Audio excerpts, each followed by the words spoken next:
Chapter 5, Different Actions for Different Areas.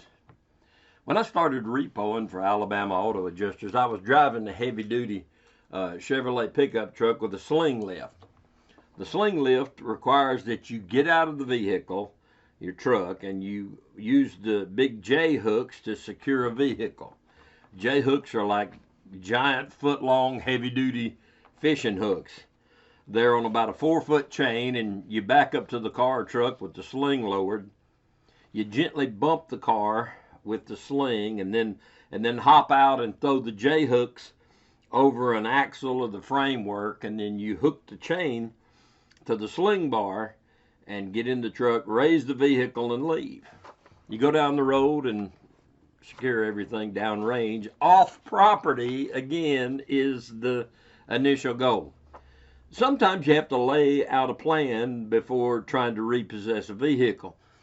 Addresses in rural areas are usually handled differently than you would in town. Whether in town or out in the country, you want to spend the shortest amount of time in someone's driveway as possible. You're trying to be fast and thorough, quick and careful. The longer you linger on the property, the greater chance is somebody's going to catch you. In town, there's a lot of noise from passing cars and trucks, even at night. So noise in town is not unusual. City dwellers don't seem to notice unusual noises at night as much as country folks might.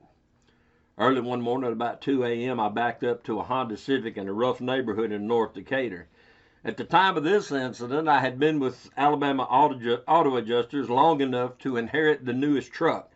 I had a wheel lift. And I'll tell you more about that later, but it's where you don't have to get out, you just grabs the wheels. And so I walked down and checked the VIN number, and then I backed up to the car, grabbed the wheels, lifted it up, started out the driveway, and it came crashing off the lift.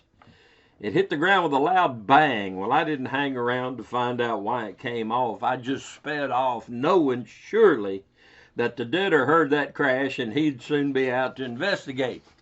I drove around the block and eased up around the corner to see the house, and nobody came out. I waited a few minutes and went back to the car.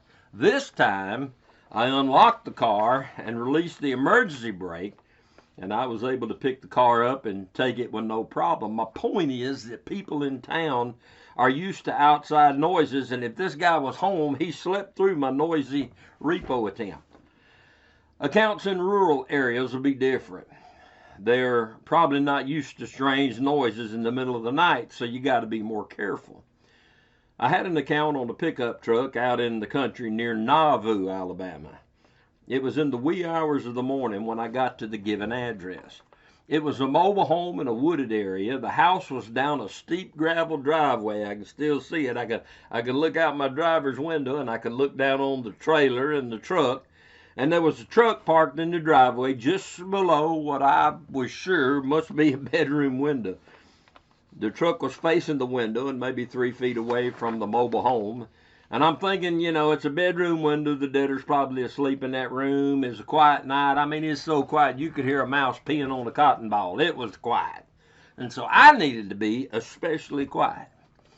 I parked my repo truck down the road and I walked back to the residence to check the VIN number.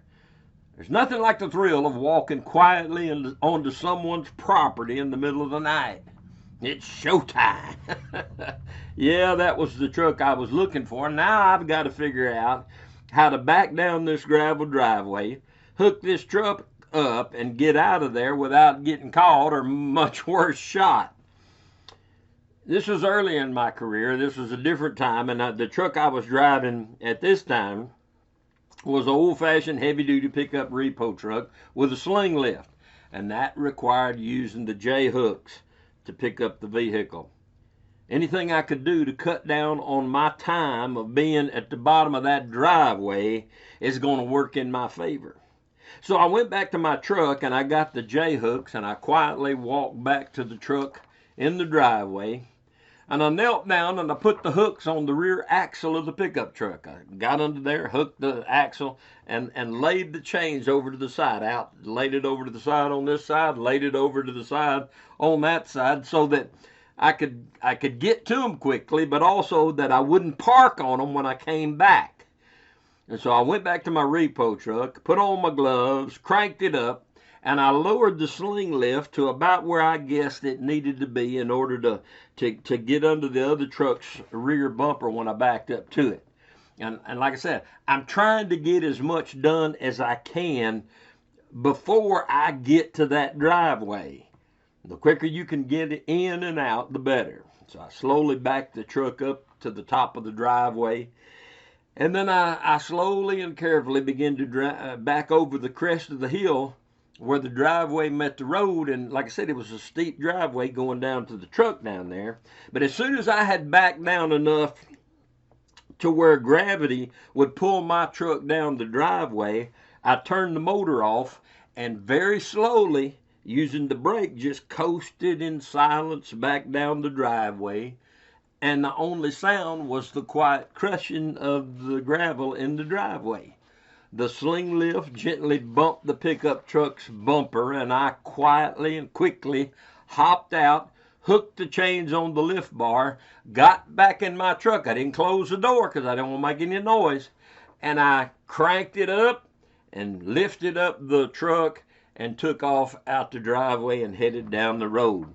A successful and exciting repo with no problems. I got down the road and secured the vehicle, attached the drag lights, and off we went. Button, where's my button?